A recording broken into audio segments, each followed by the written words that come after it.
Okay, so when it comes to watchOS 9.1, I'll be happy to let you know that Beta 5 has officially been released to both public beta and developer beta testers.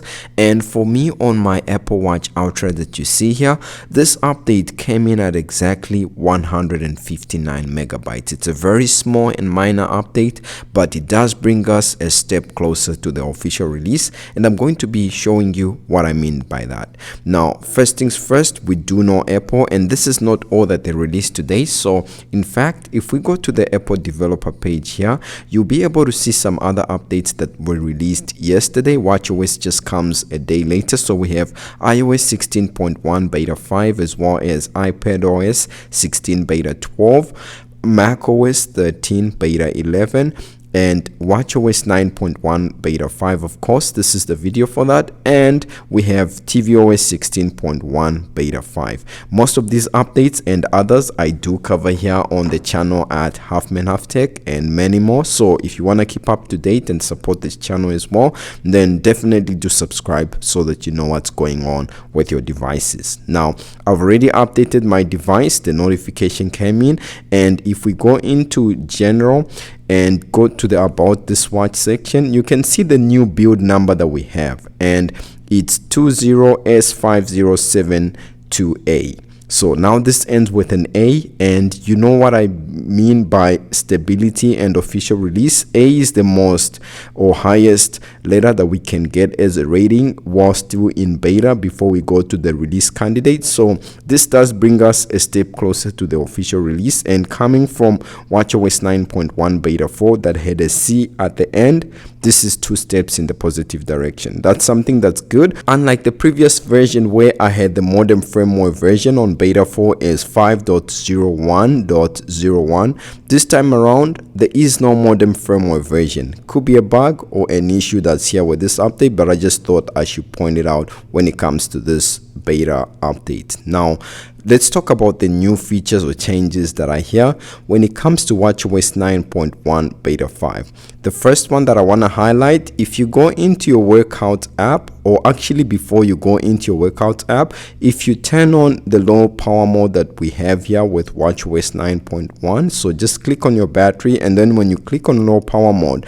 you will see that turning on this low power mode will basically reduce a ton of things. So like blood oxygen measurements will be affected, ECG will also be affected, heart rate will be affected, and also some GPS functions will be limited in some circumstances. So when you turn this on, the metrics don't refresh as often as without being in low power mode. So you'll be able to see a new notification for like a workout that you have done. Since I was testing out the indoor walk, you'll be able to see a notification that says that this workout was completed in low power mode, or while your watch was in low power mode.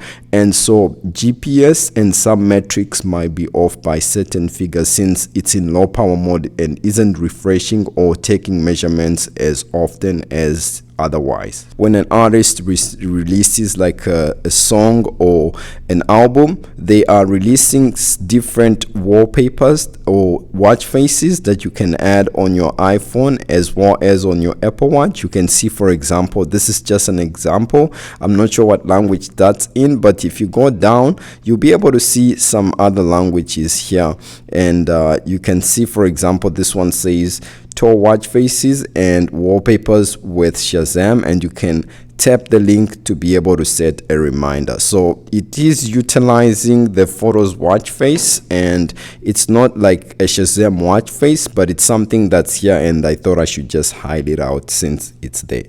Also, there was a release earlier on this week with watchOS 9.0.2 that had a number of bug fixes that have been implemented in watchOS 9.1 beta 5, and in the official release they are also going to be implemented, and they had to do with Spotify first off.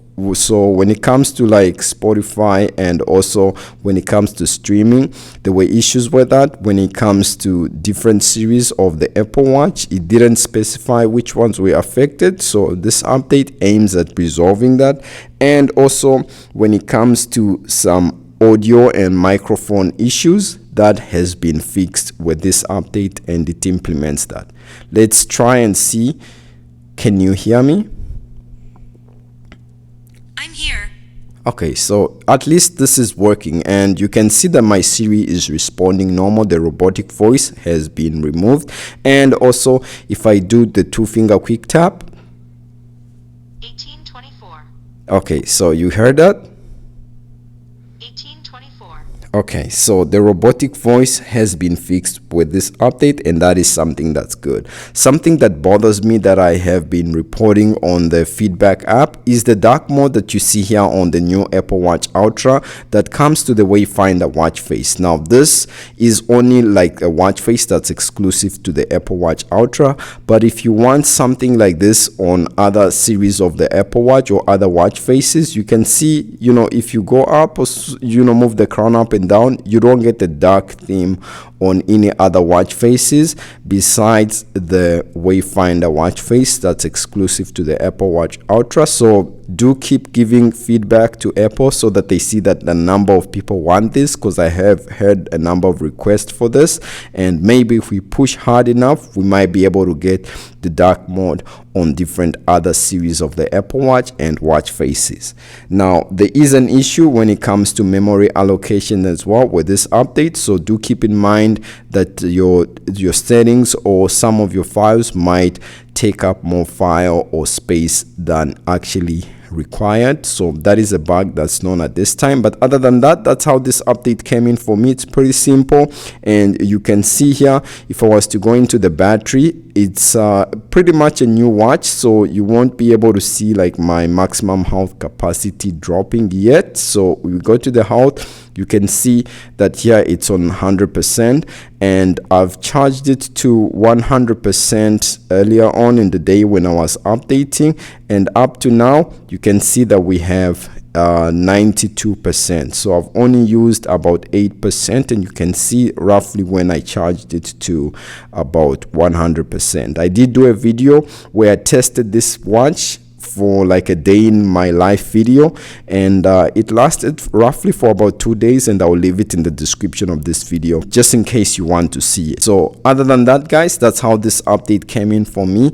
Apple didn't really tell us much when it comes to the release notes of this watchOS 9.1 yet. We are going to be getting more information as we near the official release of this update, and since we are talking about the official release, I will just show you when we can sort of expect the official release of watchOS 9.1. You can see that today is the 12th, and since this is an A build and we are on weekly release cycles, I can expect the next release, which is most probably going to be the RC version, on the week of the 17th to the, so between the 17th of October to the 20th, expect the release candidate or RC version, and then most probably on the 24th, that's when we are going to get the official release of watchOS 9.1.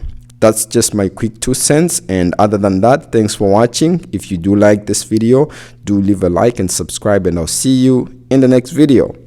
Peace.